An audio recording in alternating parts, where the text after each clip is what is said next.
podcast. My name is Ryan Satkoviak, and I am pleased to be joined this evening by Jack Soble from the On3 Network, Blue and Gold Illustrated, as we officially wrap up the marathon week of me carrying the team. Greg Jennings put the team on my back, though. Episode 5 of 5 this week. And I think this is the first time, Jack, we've ever done a Friday episode, so you were truly a pioneer here with us this evening. Sir, how are you doing tonight?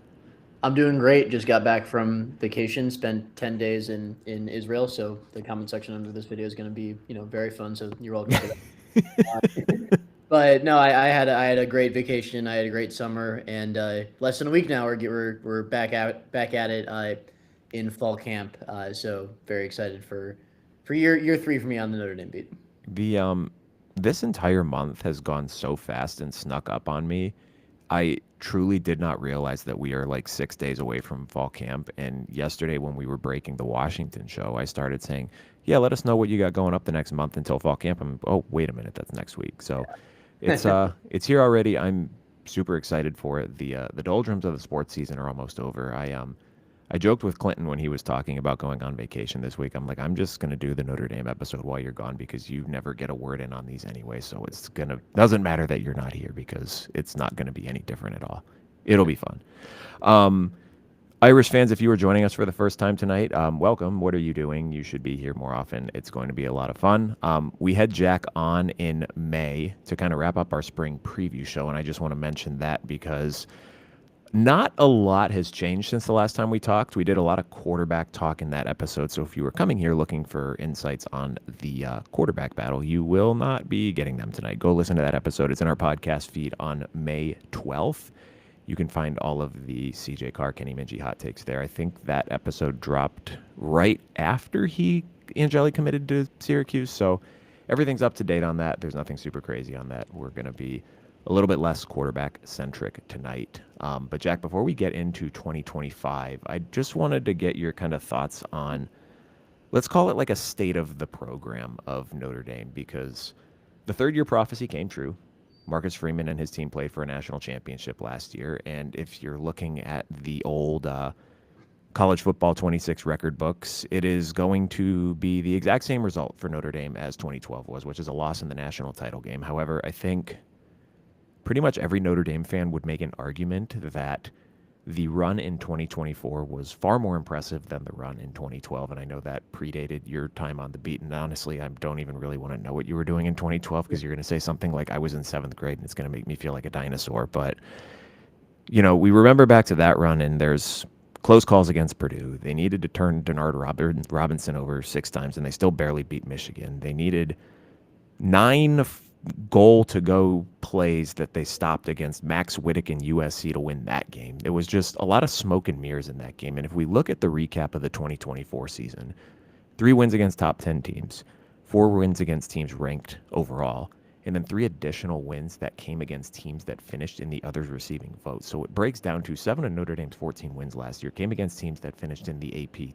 quote unquote top 35, which is, I don't remember back to the Holtz days. That was a little before my time, but that's probably the most impressive run in this program's recent history, at least dating back to those mid-Holtz days when the team was actually winning national titles. So looking at this team heading into year 4, my personal opinion is this run feels far more sustainable than the last one did. But how would you kind of grade these first 3 years or rate this program heading into year 4 of the Marcus Freeman era?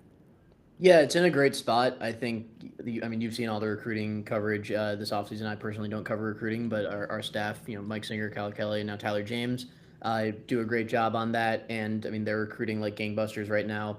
The popular theory is that Marcus Freeman hasn't outshowed what he can do at Notre Dame, and like people or kids are watching Notre Dame in the national championship and want seeing everything Marcus Freeman's doing and wanting in.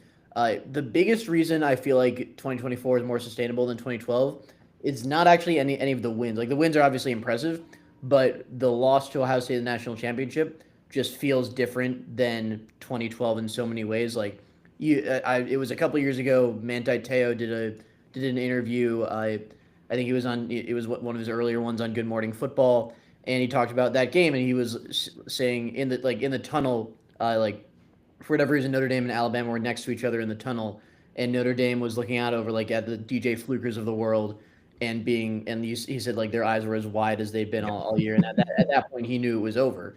That wasn't the case against Ohio State. Yes, they jumped out to a huge lead, but if you actually look at how that happened, like Notre Dame scores, Ohio State scores, then Notre Dame has two straight 3-and-outs in which Ohio State didn't really stop them. Notre Dame just shot itself in the foot. Like they had a missed throw, they had a holding penalty, they had a botched snap exchange, like a mistimed motion. One of those two. Uh, they had. I think that just about covers it. Maybe like a misread from Leonard. They thought they had a really good plan coming to that game, and this was a big reason why the locker room was so devastated afterwards. And why Marcus Freeman will still tell you like that loss keeps him awake at night. Like he's not of the mindset that like, oh, Notre Dame, like, yes, he acknowledged that Notre Dame didn't quit and gave Ohio State a great comeback in the second half, but they're still upset about how they performed in the first half because they believe they had a really good plan and they shot themselves in the foot. And I think those two responses of in 2012 was it was over before it started. 2024 was they had a great plan and they made self-inflicted mistakes. That I think is the biggest difference between those two runs. And I think you saw in the second half like Notre Dame got its act together, made it an 8-point game down the stretch. And I think everything that has happened since then with the recruiting success, how many positive vibes there were in spring practice, quarterback and otherwise, I think that has supported that. It's just so crazy to think about that game and like my emotional state at the end of the first drive. It was what, 18 plays or something like that. I'm like, oh my God, they're going to push these guys around all game. And then they pan to Riley Leonard on the bench and I'm like, oh, this kid is dead. Yeah. He is like dead. But like I was going, I don't even know if it was like a back and forth, but one of the accounts that we follow was, you just kind of mentioned like sometime mid-spring, it was like, I still can't believe Jeremiah Love only had 7 touches in the national title game. I'm like, if we're being honest with each other from the point that it was 7-0 Notre Dame to the point that it was 28-7 Ohio State, Notre Dame ran 7 plays and one of them was the last play at the end of the half. That's it, 100% correct. Their quarterback was dead and he could not play football anymore at that point. And they kind of needed halftime to recover. And I mean, by the time they got their heads on straight, I mean, the game wasn't over, but it was, 31-7 by that point. It was too late. Yeah. Yeah. Too little, too late with that. And, the first couple of, and I think a lot of the blue and gold message board talking points, and certainly on other Notre Dame message board too, is, the recruiting difference between Brian Kelly and Marcus Freeman. And you'd see it sometimes with, fans of other teams the first couple of years of the Freeman era saying, how's this guy recruiting this well? They haven't done anything. He's got nothing to sell. He's selling hope, yada, yada, yada. And well, now you have proof of concept, right? It's the end of year 3. You just won the most games in a season in school history. You did it by beating the second and third best teams in the Big Ten and the SEC championship, and the SEC champion. They were not playing in the SEC championship. That would be a wild story. And then you're in the fourth, in a game in the fourth quarter, the national title game. And I get that's, if ifs and buts were candies and nuts, we'd all have a Merry Christmas or whatever. But I mean, you're a 3rd and 11 stop away from getting the ball back down 8 with 2 minutes left in the national title game and a chance to tie the game. And that was the closest from a score standpoint national title game since I think like 2017, which is also kind of sad when you think about it out loud. But it's certainly a program that's on the upswing, and I'm excited for 2025. And part of the reason too is I think when we were looking at last year's roster, there was so much old experience on this team. And I think the natural inclination looking ahead to 2025 was, well, this team is going to take a step back because they lose so much, and that's only natural. But by virtue of the injuries they had last year and by virtue of how they have recruited the first 2.5, I guess, technically cycles of the Freeman era, they had so many young guys play a significant role for them last year that you look at the different position groups this year. There's a lot of youth, but there's a lot of guys who played some pretty significant minutes last year. Right, like on the offensive line, I think this is really pronounced. Like you have Anthony Knapp, who's a rising sophomore. He played 15 games last year. He's a very experienced player. You have Emil Wagner, who started a full season last year. Like you have a ton of guys who started a full season last year for the first time. Like and then you go to the secondary. You have Leonard Moore started a full season. Adon Schuler, Christian Gray. Like that's a lot of young experience coming back to this team. And I think the part of that is like. You have I'll use Knapp and Moore as the examples again. Like they weren't supposed to play last year. If Benjamin Morrison didn't get hurt and Jaden McHugh didn't leave, like no one outside of Notre Dame would know who Leonard Moore was. Uh, but it's just a testament to how well they've been recruiting and how deep this roster is. Like, can you imagine if Notre Dame, like 10 years ago, lost two of its three best cornerbacks? Like, it, Jack, I don't have to imagine it. I watched Julian Love miss the second quarter against yeah, Clemson in 2018, and Trevor Lawrence threw 3 bombs over Dante Vaughn, and that was the difference in that game. yeah.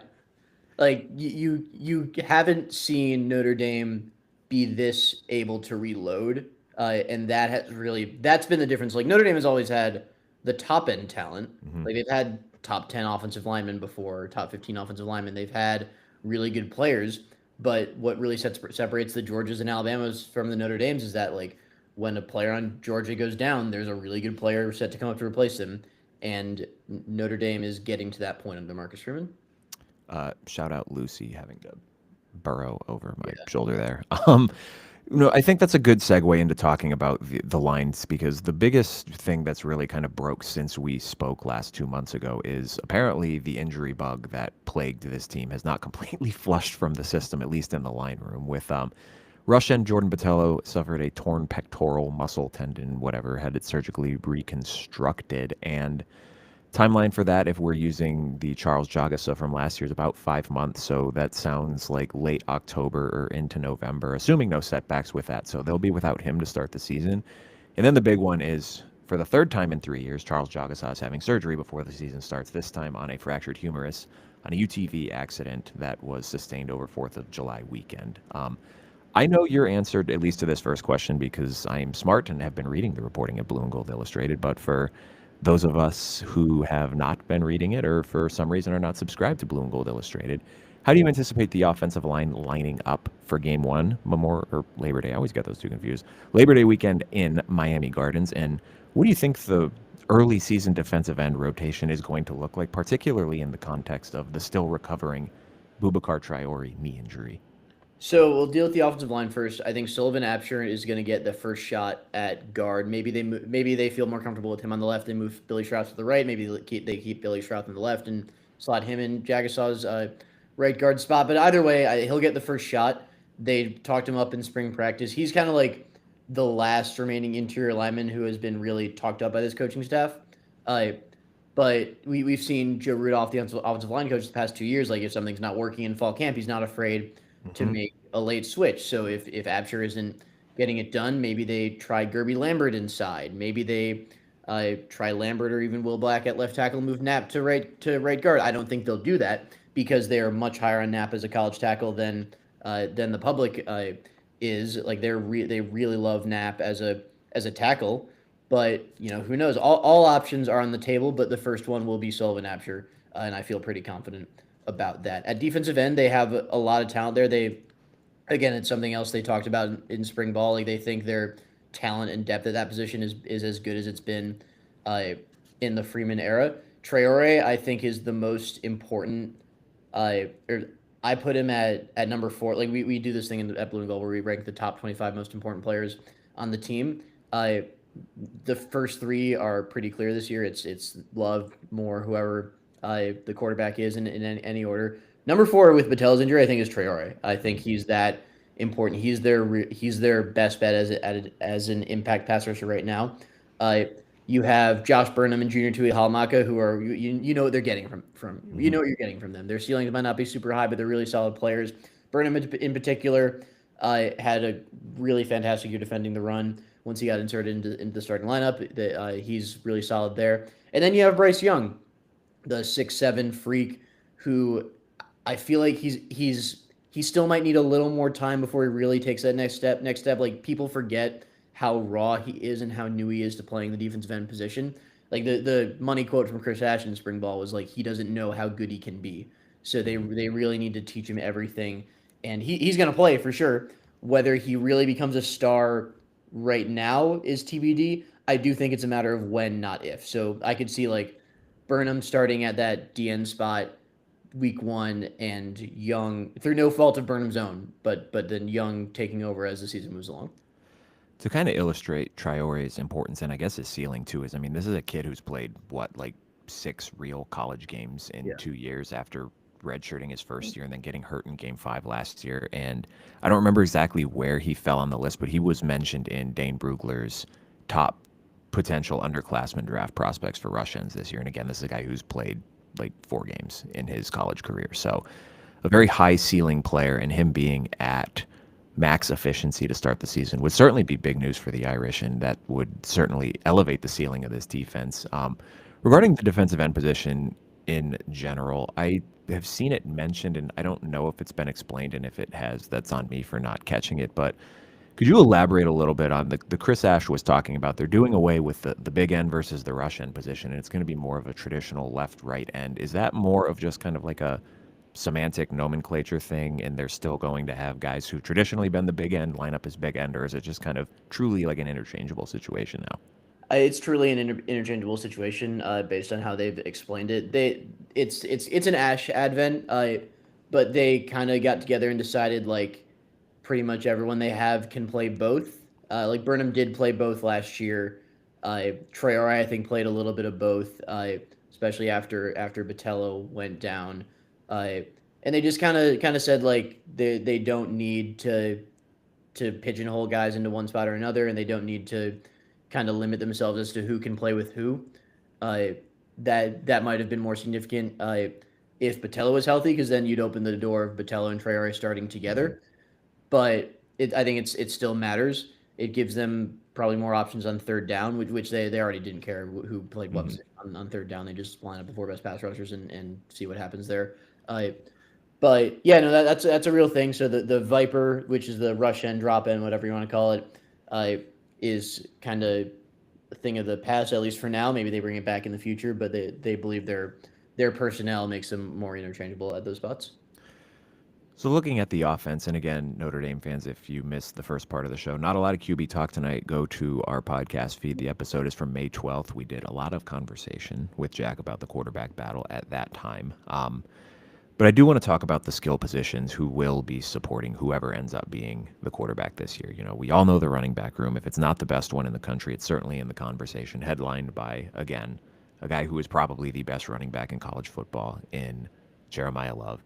A really good support piece in Jadarian Price, who does need to be better this year, despite the good year he had statistically last year. I think he's still kind of too much of a boomer bust guy. But then, you know, you did again, if you're not reading Blue and Gold Illustrated, Jack had a really good breakdown of the running back room. I think it was last week on their website, but very deep at the running back position. But at the wide receiver position, Jaden Greathouse in his last 2 games has as many 100-yard receiving performances as have been otherwise in the Marcus Freeman era. I don't fact check me on that because I'm not 100% sure, but I think prior to him, actually it was 3, because it was Kevin Austin and Styles in the bowl game against Oklahoma State, and then Rico Flores had one. Rico had one, yeah.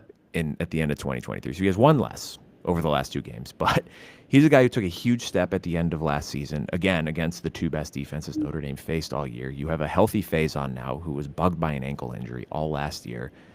You have a tight end in Eli Raridan, who is a physical freak, who's now another year removed from his most recent ACL surgery and is going to be given every opportunity to be tight end 1, because they don't really have that many other good options behind him. And then you have 2 guys in the transfer portal, in Will Pauling and Malachi Fields, who have had success not only at the P4 level, but at P4 teams who are not good at throwing the ball. You know, Will Pauling, playing under Mike Brown 2 years ago at Wisconsin, had 74 catches. And Malachi Fields last year had over 800 receiving yards playing for that hot dog water passing attack with Anthony Calandria. So whoever's throwing the ball to these guys will have options. But I think the big key to this offense this year is you don't have the Riley Leonard quarterback power cheat code that you can just kind of lean on. How do you envision the offensive scheme kind of looking with the skill position talent, but also a quarterback who's most definitely not going to be as adept at running the football? Yeah, I think you're going to have, even if it's CJ Carr, who's a less adept runner than Kenny Minchie, who's a less adept runner than Riley Leonard, you still need to have that quarterback run element in there, if nothing else, to get defenses thinking about it. Like, I'm a firm believer that you can't survive in college football if your quarterback can't pick up 2 to 3 first downs a game with his legs. And I think Carr, who is the less athletic of the 2, is still capable of doing that. So it'll be there, but I think it'll be much more of a run and gun kind of thing instead of last year, which was always often a run and pray. Uh, like the quote from Denbrock in the spring was like they weren't confident with anything they did in the passing game last year. Like you saw that even late, like it obviously got better, but then they were overwhelmed against Georgia. They couldn't really throw the ball, and they had to use the quarterback run crutch more than ever because that was for whatever reason. I still can't really understand why, but that was Georgia's weak point last season. Uh, as far as the skill guys, like one of our main takeaways from talking to Marcus Freeman in like a small group setting in late May. So this would have been after I last went on this podcast. Like, so he was asked about the receivers and specifically Greathouse, and their position on Greathouse's breakout is that Greathouse didn't really do anything differently. Notre Dame figured him out more than he figured it out. They felt like they needed to really get the idea in their heads, and then in Riley Leonard's head that like, hey, if number one is covered one-on-one, he's open, throw him the ball.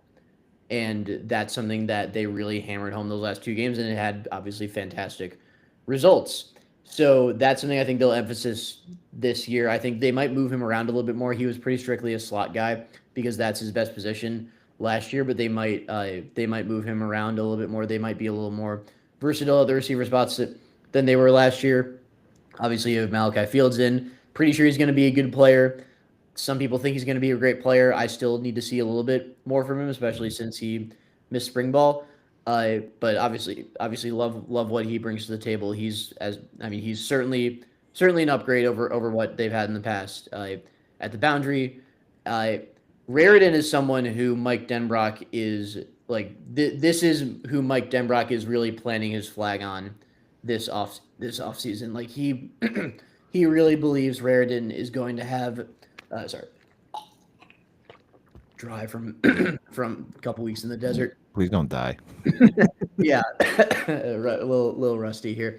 Uh, but no, Raritan is who Denbrock is really putting his money where his mouth is here. He's really confident that Raritan is gonna break out, and like Raritan's another guy who you mentioned. Charles Jagusah has had three preseason surgeries in 3 years at Notre Dame. Like this spring is Raritan's going into his fourth year. This was his first healthy spring at Notre Dame. Like he was a late enrollee, then had the knee, then had some weird quad injury that lingered all throughout spring last year. So he never really found his stride until midseason last year. They loved what they saw from him as a blocker and as a pass catcher the second half of the season. Then this spring you see him out there and it's like, oh, I can't remember the last time Eli Raritan moved like that. So he's a guy who they think is gonna be really good for them this year. Yeah, he's a big, like I don't know, I wouldn't quite say all-time what if in Notre Dame football, but like he was, because what was it? It was a high school basketball injury, the first one. Something like that. And Maybe late in the football season, but it was a high school injury. and he's just like, I mean, 6'7". I saw someone posted a picture of him next to Alma Wagner, who plays offensive tackle, and this dude is bigger than Notre Dame's starting right tackle. He is a monster, and I mean, the tight end lore at Notre Dame is well earned, but he certainly looks like, I mean, if he puts a season together, it's his last year. It's quite literally do or die for him. He has no eligibility left because the real shame of it is like he didn't redshirt in any of the last 3 years, which is like he got hurt after 5 games as a freshman. He came back with like 6 games left, which was a mistake. They should not have done that as a sophomore, and then the whole season as a junior. Yeah, so the misfortune of poor timing on the injury. So he's got to put it together this year, but I'm excited to see what he can do. But moving to the defensive side of the ball, there's some question marks on this team, but I don't think as many as there could have been heading into 2025, if that makes sense. But looking at the defensive line, I think this is probably the most volatile position group in the sense that I think the ceiling is incredibly high, but it would not shock me if they had a low floor as well. What questions do you have about the defensive line, and what part of the defensive line are you most confident in saying, I know that is going to be a hit or a strong point of this team this year? I've always been really high on Traore. Like I've been high on him since that first fall camp where he destroyed a backup offensive tackle with like a long arm move, and I'm like, oh, this guy, the summer enrollee, like you don't see freshmen putting speed to power like that. and he's developed like we thought he would. So I really like him, assuming knock on wood, assuming that he's back healthy after I think it was an ACL and an LCL. Uh, I like the floor on the outside because I think uh, like the injuries caught up to them in the national championship. They couldn't get to Will Mhm. Howard, but I like the run defense floor. I think Burnham gives you a lot of that. You know what you're getting from Tui Halamaka. He's good depth, and he a couple times in the Sugar Bowl, I was like, man, when the hell did Junior Tui Halamaka learn how Mhm. to hit the edge like that? So that was a welcome surprise for the Irish. But credit to him, he stuck with it. He became a good player, and he's obviously played a lot of football. So then they have Logan Thomas back there. I don't think he's going to be big enough to help on rundowns yet, but he played a little bit on pass downs last year. You could see some more of that before Botello comes back, and then Botello will come back. I think the reported time was 4 months, which puts him at I think like late September. I know Jagusah was about Mhm. 5 months, but the reported time for Botello was 4, which obviously you never know with those soft tissue Mhm. tears. But that puts him optimistically late September, early October. So I think they have a lot of depth there. D tackle, same thing. There's not a lot of proven. They don't have a proven star, but I love what I saw from Jared Dawson in spring ball. I think he's a guy where he's such a max effort, balls to the wall type of player that you might want him to play 30 snaps a game and not 50 because he might be more effective like that. But I think in those 30 snaps he's going to give you a lot. Gabriel Rubio is a good run defender. Donovan Hines is a good pass defender. Off the field stuff aside, with Jason Anye, I'm kind of at a believe it when I see it point with him. Mhm. He's had offseason hype in the past. He hasn't been consistent, but he's another body who's played a good amount of football and whose flashes are really promising. So they have a lot of guys. They have depth, they have experience, they have talent. It's just a matter of putting those three things together and creating a strong unit, which we won't know whether they're going to do that or not until we see it. I think Josh Burnham is a guy who gets slept on, and it it's easy to forget that. I mean, he played most of last season hurt too with the ankle injury, and this is a guy who was a former top 100 prospect at linebacker and was kind of stuck between big end and rush end for a minute, and he still played pretty well, all things considered, last year. And I think, like, given the hype with, well, Botello had a good start to the season, and here's Bryce Young, who ended up being a 5 star, I think, on 24/7, and Traore looks really good. He seems like a guy who kind of gets lost in the shuffle a little bit, and is a guy who could be poised for a big year this year. Yeah, absolutely. I think he's a really high floor guy. I don't know what his ceiling is. I don't know how much of a pass rush prowess he's going to develop, but I know he's going to defend the run really really well. He's going to play a lot on early downs, uh, and he's gonna give them some really good snaps this season. And big fan of Josh Burnham. Tui Hallmark is another guy kind of the same way. But I think Burnham's really continuing to get better there. When we look at the back seven of this defense, how do you sense that they're going to kind of deploy this? They still claim, we're base 4-3, but they're really more of a base nickel team. And you go out and you get one of the best nickelbacks in the portal in Devontae Smith from Alabama, and he seems like just the prototypical guy for that position. But you have a ton of talent at the linebacker position, a ton of talent that has experience now, and what you got at cornerback, but then obviously the safety position is still just a little bit of a question mark, given that you're replacing a former defensive player of the year and two-time All-American. Yeah, the four starting spots are set. You got the corners in Moore and Gray. You got the nickel and Smith. You got one of the safeties in Schuler. And by the way, Schuler I think is one of the more slept on players in college football this offseason. I've said this on Twitter and on the message board. You don't see any national hype about number Mm-hmm. 8. And I really like he's gonna it come NFL draft time. He'll deal with the same issues Xavier Watts dealt with, in that he's not the biggest guy, he's not the fastest guy, but man, he's got a lot of talent, and he played really really well down the stretch for them last year. He's got, like Watts, he has to clean up his consistency tackling, but his highs in the tackling area are really high. So big fan of Schuler, big fan of that whole secondary. Opposite Schuler, it's gonna be either Jalen Stroman, the Virginia Tech transfer, Luke Talich, who was the former walk-on from Wyoming. Nice story there. Has played a ton on special teams his first couple years in the system. And then you have Tay Johnson, who was hurt for most of last year, but has just started generating some buzz in the spring. He's a freak athlete. I think 6'2". He's not a small guy, and he's one of the better athletes on the team. So one of those three guys is going to start. Probably two of those three guys are going to play a lot, and the third has to be ready in case someone gets hurt, which we know from last year Mm-hmm. the potential of happening.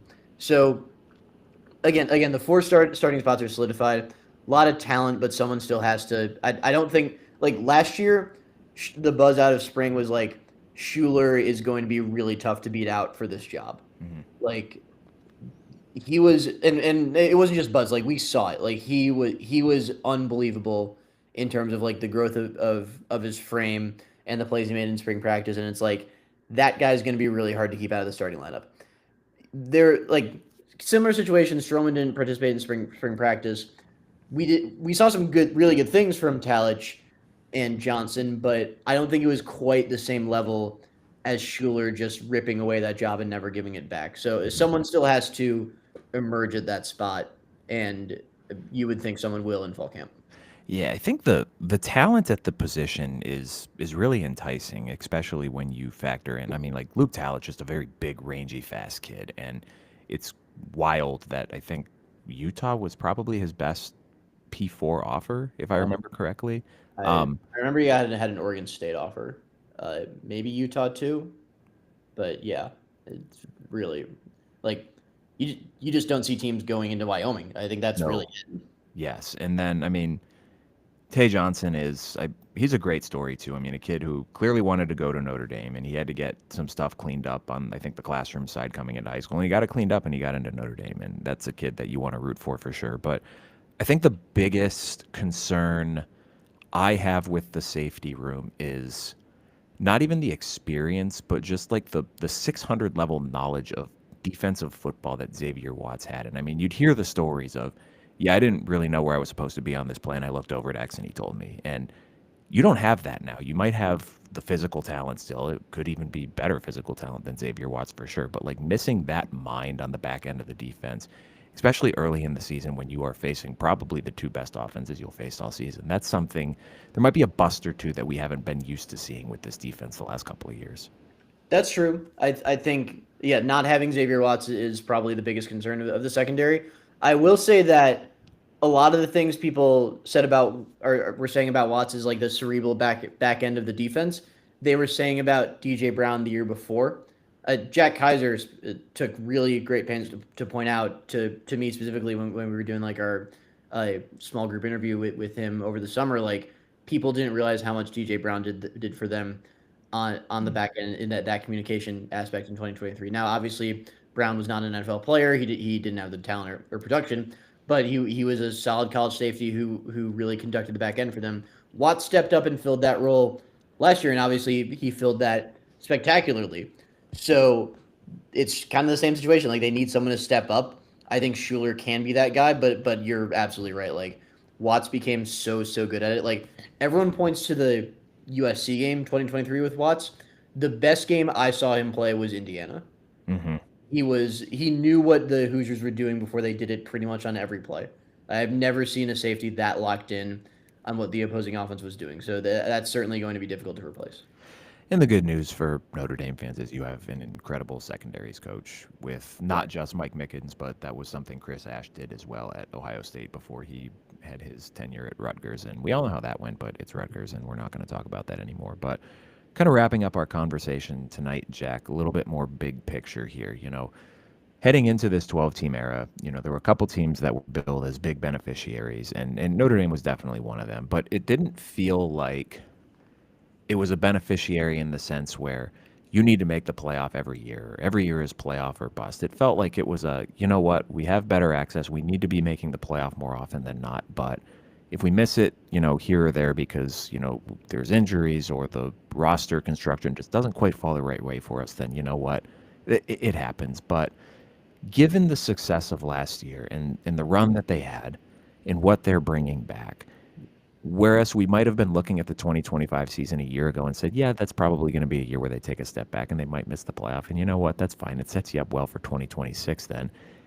It almost feels like this season feels like they need to make the playoff again, given that, the schedule's tougher, but it's certainly manageable. And even though you have questions at the quarterback position, you still have a playoff roster. I would argue a national championship roster at a couple different position groups here. So looking at this season as a whole, what do you think would constitute a successful season for Notre Dame in 2025? I think making the quarterfinals is the bar. I think missing the playoff would be a big disappointment with this team. And I think you're right that some of us, like when 2024 started, you look at the guys who they were going to lose, and you're like, oh, the 2025 might be a transition year. They'll probably be starting a first-time quarterback. But then, like Leonard Moore is obviously the name people will point to, but like that junior class, man, is better than I think anyone, maybe even they anticipated. Like you got Love, who is gone after this year, barring injury. You have Drake Bowen, who's an excellent player. Greathouse, Schuler, Jagusah when he comes back, Osbury. I'm sure there are a few. Christian Gray. Like those are a lot of blue chip players, that blue chip talents that became blue chip players at the college level. And you obviously bring all of those back. You might lose some after the season. So like in my view, like if you're Notre Dame, you're not treating this year any differently than you treated last year. Like you need to get to the playoff. You have a chance to make some real noise there. And yes, a lot of it depends on getting the quarterback right. They have talked really confidently about both quarterbacks. They think they can. They think they have a guy, potentially two guys, who can take them where they want to go. Obviously, they could be wrong about that. Who knows? But and also like with the schedule, they should be favored in every game. Mm-hmm. Obviously, I believe they are favored against Miami right now, and if that's the Yep. case, they're Yep. going to be favored in every game, barring a collapse or who knows, maybe USC is like way better than we think they're going to be, and even then, it's in South Bend, Mm-hmm. they still probably won't be favored against Notre Dame. I it's playoff or bust. And like it's not playoff or fire Marcus Freeman, of course, in my opinion, Mm-hmm. but I think it's playoff or the season was a disappointment. I don't like the word failure. I like the word disappointment better. Yeah, I think that's fair. And I was looking to see if FanDuel or not FanDuel, DraftKings had their lines out beyond the first week, and they do not. And I don't feel like going to look for the rest of them. But I saw somewhere I think the early line for that A&M game was like Notre Dame -7 or something like that. So it certainly would stand to reason then that Notre Dame is going to be a favorite in every game this season, which that's exciting. I like that. Obviously, Vegas knows everything. Of course. Um, Before we let you get out of here for the evening, Jack, let our listeners know where they can find you, your work, and what you guys have cooking up here with Fall Camp now less than a week away. Well, if you still haven't ordered it, the Blue and Gold Illustrated 2025, football preview magazine is out. It is available for purchase either online or if you live in the South Bend area, at your nearest bookstore. I really excited about the product. Like I've read through it. It is beautifully designed. We did a lot of good work in there. It's everything you could possibly need to know about the Notre Dame football season. And then online, we have added two longtime stalwarts on the Notre Dame beat in Eric Hansen and Tyler James. They have really hit the ground running with us. Tyler James has done some great work on film analysis for the new commits. Eric Hansen has done what Eric Hansen does, which is write fantastic feature stories that you can't really get anywhere else. And read their work, read my work, Tyler Horka's work, our recruiting guys, Mike and Kyle's work on blueandgold.com as we get close towards the football season and full steam ahead, just like we did last year. Listen, I am always going to be an Eric Hansen fan. When I was a freshman in journalism school at Bowling Green, we had a class project. It was, I don't remember the exact project, but it was like talk to a journalist and interview them about their job. And I cold emailed him just because I'm like, I'm a Notre Dame fan. I would love to talk to Eric Hansen about Notre Dame football writing. And this dude called me back like an hour later. He's like, hey, do you got time to talk? I'm like, yes, yes, I do. What a good dude. He's a good guy. I can tell you that Eric, like when you talk to him in person, like I've obviously known him for a couple of years, like he is probably the best storyteller I've been around. Like I'd listen to him just talk about like his days covering Bobby Knight at Indiana for hours. No, he's been a great addition. We're super excited for the season. It's a great team, and Notre Dame fans, if you are not subscribed to Blue and Gold Illustrated, you should do so. It will make you a smarter person. And you should also stay and listen to this podcast because maybe we'll give you some laughs along the way. Thus wraps up the marathon week at Inside the Pylon. Clinton will be back with us next week. I will be here too, even though I should make him do a solo week on his own as retribution. But we have a a full California week for you guys next week. We'll be back with you guys Monday night, back at our normal time, 9 Eastern. We will be talking to Mike Regalado, talking about the UCLA Bruins and what should be a fascinating year for them with their new quarterback situation. So, everyone, thank you for joining us once again. Have a great weekend. We will see you guys on Monday.